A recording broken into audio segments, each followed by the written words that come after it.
والقرآن الحکیم، قسم ہے قرآن حکیم کی. واو قسم کے لیے. قسم کے لیے اور کتنے حروف ہیں؟ واو تا. والقرآن الحکیم، قسم ہے قرآن حکیم کی. اور آپ نے قسم کا قاعدہ پڑھا ہے کہ جہاں حرف قسم ہوتا ہے وہاں اور کیا ہوتا ہے؟ جب قسم آتی ہے تو پھر اس کا جواب بھی آتا ہے، جواب قسم بھی ہوتا ہے. یعنی کس بات پہ قسم کھائی جا رہی ہے، کس چیز کی قسم کھائی جا رہی ہے، قسم کون کھا رہا ہے، اور قسم کس چیز پہ کھائی جا رہی ہے، اور قسم کیوں کھائی جا رہی ہے، اس کی وجہ کیا ہے. جب بھی کوئی قسم کھاتا ہے تو ایک کون ہوتا ہے؟ قسم. دوسرا جس چیز کی قسم کھائی جائے. تیسرے جس بات پہ قسم کھائی جائے. اور الفاظ، جن الفاظ سے قسم کھائی جائے. 4 چیزوں کا ہونا لازم ہوتا ہے اس میں. مثلا قرآن مجید میں بہت سی جگہوں پر اللہ سبحانہ و تعالیٰ نے قسم کھائی ہے. کوئی اور مثال دیجیے. والعصر اور والشمس واللیل والضحیٰ، بہت سی جگہوں پر. تو ایک ہے حرف قسم اور ایک ہے مقسم، قسم کھانے والا، اور پھر دوسرا جس چیز کی قسم اور جس لیے قسم. اوکے. والقرآن الحکیم، اور قسم کھائی گئی ہے تاکید کے لیے. قسم ہے قرآن حکیم کی. قرآن الحکیم، حکمت والا. حکیم کا لفظ ہا کاف میم سے ہے. حکیم کے 2 معنی یہاں کیے گئے ہیں. ایک ہے محکم اور دوسرے حاکم. محکم یا محکم اور دوسرے حاکم. حاکم کا معنی کیا ہوتا ہے؟ فیصلہ کرنے والا. اور محکم حکمت والا. قرآن مجید کو حاکم کیوں کہا گیا ہے؟ یہ کس چیز کا فیصلہ کرتا ہے؟ حق اور باطل کا. اور پھر حکمت والا کس طرح ہے کہ اس کے اندر بے پناہ وزڈم پائی جاتی. تو یہ قرآن مجید کی صفت جو ہے کہ قرآن کی قسم جو حکمت والا ہے، یا یہ کہ فیصلہ کرنے والا ہے، یا محکم کے معنوں میں پختہ ہے، یعنی مضبوط کلام ہے. تو کچی پکی باتیں نہیں ہے. یہ کس طرح محکم ہے، کس طرح پختہ ہے؟ اس میں کوئی بات ایسی نہیں کہ جس کو کوئی عقلی اعتبار سے یا علمی اعتبار سے جھٹلا سکے. الحکیم کا کیا معنی ہے؟ پختہ کلام، مضبوط کلام. یعنی کوئی چیز اس کا مقابلہ نہیں کر سکتی، اس سے ٹکر نہیں لے سکتی، اس کا توڑ نہیں کر سکتی. قرآن مجید بہت سے نظریات کا توڑ کرتا ہے، لیکن کوئی چیز قرآن کا توڑ نہیں کر سکتی. جو اس نے کہہ دیا وہ ہمیشہ کے لیے سچ ہے، لا ریب فیہ. سمجھ آیا کہ قرآن مجید کو حکیم کیوں کہتے ہیں؟ کیا معنی ہے؟ محکم. اور محکم کا کیا معنی ہے؟ پکا، مضبوط. اتنا مضبوط کہ کوئی اس کو توڑ نہ سکے، چیلنج نہ کر سکے، جو سب کو عاجز کر دے، کوئی اس کو عاجز نہ کر سکے. اور حاکم کا کیا معنی ہے؟ فیصلہ کن. اور پھر حکمت والا. حکیم کا معنی حکمت والا بھی، یعنی اس کے اندر کوئی بات عقل اور فطرت کے خلاف نہیں، اس سے نہیں ٹکراتی. اور یہ صرف اللہ کا کلام ہی ہو سکتا ہے جس میں یہ صفات پائی جائیں. بندوں کی باتیں ان کو چیلنج کیا جا سکتا ہے، ان کا علمی توڑ کیا جا سکتا ہے. آپ نے دیکھو کہ بڑے بڑے علماء، سائنٹسٹ، فلاسفرز جب کوئی ایک بات کرتے ہیں پھر کچھ عرصے کے بعد کیا ہوتا ہے؟ ایک نیا نظریہ آ جاتا ہے، وہ آ کے پہلی بات کو چیلنج کر دیتا، توڑ دیتا. اسی لیے آپ نے دیکھا ہوگا کہ بہت ساری باتیں آپ پڑھتے ہیں فلسفے میں مختلف علوم کے بارے میں بہت بھانت کی بولیاں ہوتی ہیں، ایک کچھ کہتا ہے، دوسرا کچھ کہتا ہے، تیسرا کچھ کہتا ہے، اینڈ آف دا ڈے نہیں سمجھ آتی کہ کون سی بات اس میں سے صحیح اور کون سی غلط ہے. جو بھی کوئی نظریہ، جو بھی کوئی تھیوری آتی ہے، کچھ عرصے کے بعد اس کا توڑ کرنے کے لیے ایک اور تھیوری آ جاتی، پھر کہتے ہیں کہ نئی ریسرچ آ گئی ہے. اور انسانوں کی ریسرچز جو ہیں وہ ہمیشہ تبدیل ہوتی رہتی. لیکن قرآن مجید نے جو باتیں کہہ دی ہیں 1400 سال پہلے، ان کے اندر کوئی تبدیلی نہیں ہو سکتی، ان کے اوپر کوئی چیز نہیں لائی جا سکتی. لیکن سوال یہ پیدا ہوتا ہے کہ اتنی مضبوط کتاب، اتنی محکم، اتنی حکمت والی، اتنی فیصلہ کن، یہ پیش کس نے کی؟ ہمارے سامنے کون لایا تھا اس کو؟ اللہ کے رسول صلی اللہ علیہ وسلم. کون تھے آپ؟ امی، جو کسی اسکول یا مدرسہ میں نہیں پڑھے تھے. تاریخ میں کہیں کسی استاد کا نام نہیں ملتا کہ آپ نے فلاں فلاں فلاں سے علم حاصل کیا. آج دنیا میں تو کسی انسان کی قدر و قیمت بعض اوقات کس بنا پر ہوتی ہے کہ یہ شخص کس کا شاگرد ہے، اس کے استاد کون کون ہیں. اور جب ہم کسی کے بارے میں جاننا چاہتے ہیں نا، تو اور یہ جان لیتے ہیں فلاں سے پڑھا اس نے، تو ہم فوراً اس کو ایویلویٹ کر لیتے ہیں، اچھا ٹھیک ہے فلاں سے پڑھا، ٹھیک ہے.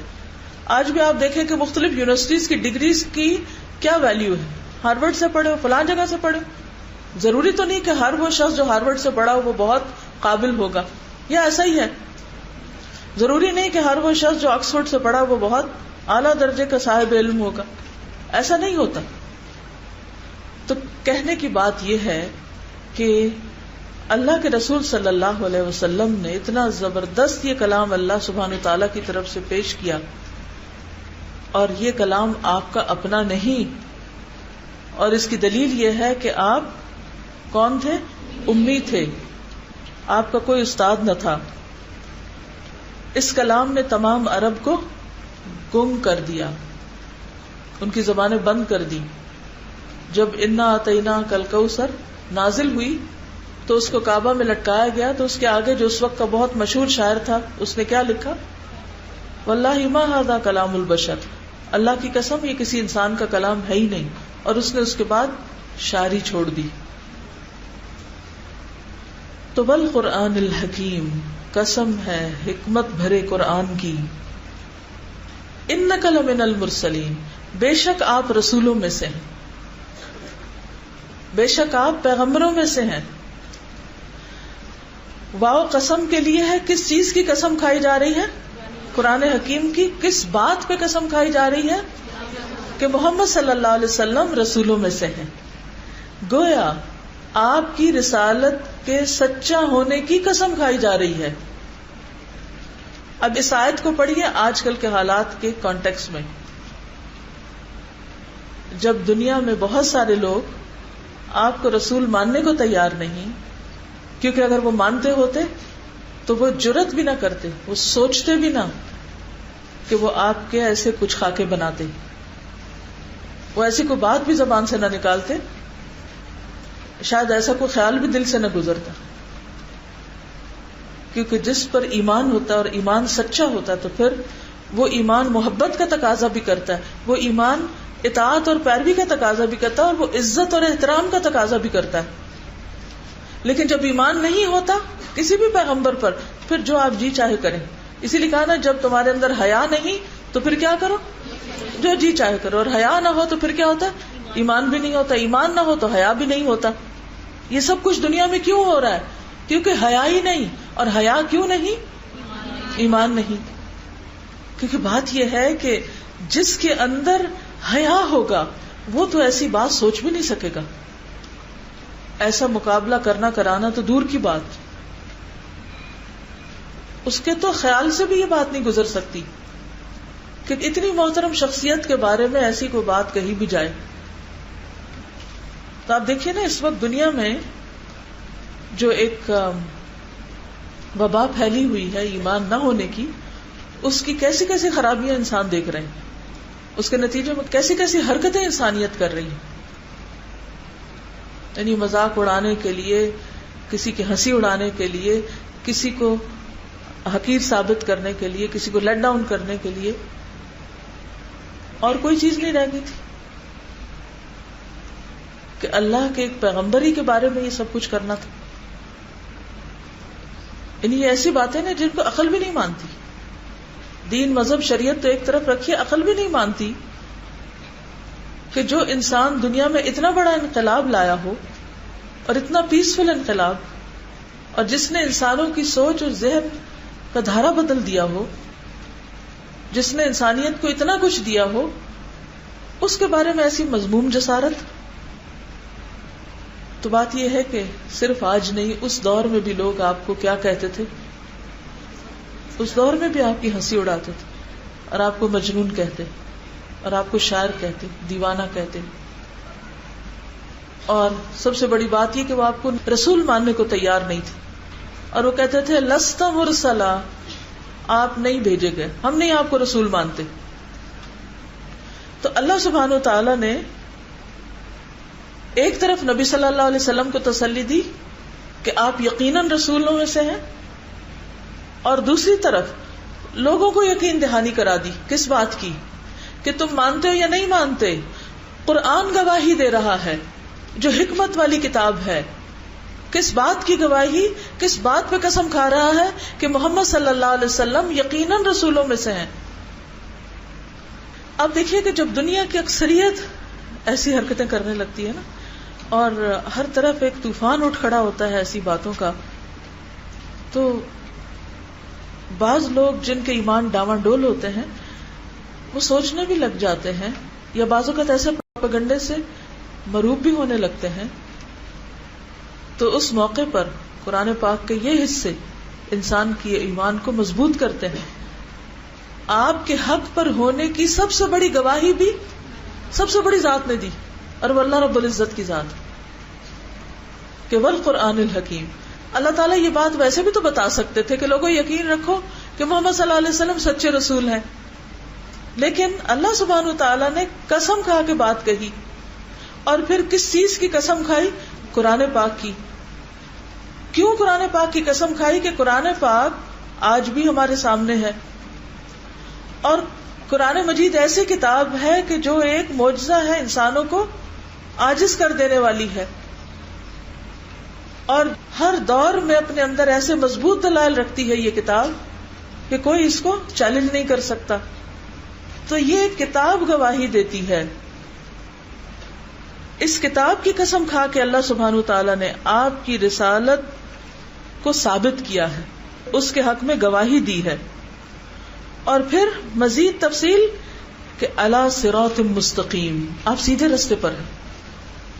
لوگ جانے یا نہ جانے، لوگ سمجھے یا نہ سمجھے، لوگ مانے یا نہ مانے، لوگ اسے قبول کریں یا نہ کریں، لوگ اس کی قدر کریں یا نہ کریں، لوگ اس کا مذاق اڑائیں یا کچھ بھی کریں، لیکن آپ اس بات پر یقین رکھیں، اور آپ کے ماننے والے اس بات پر یقین رکھیں کہ علی صراط مستقیم، آپ بالکل درست کام کر رہے ہیں اور بالکل صحیح راستے پر. آپ کا بتایا ہوا طریقہ، آپ کا لایا ہوا دین بالکل درست دین ہے. اور یہ بھی کہاں سے پتہ چلتا ہے؟ قرآن حکیم سے. جس کو یہ جاننا ہو کہ محمد صلی اللہ علیہ وسلم اللہ کے رسول تھے یا نہیں، جس کو یہ معلوم کرنا ہو کہ آپ سیدھے راستے پر تھے یا نہیں، اس کو کیا کرنا چاہیے؟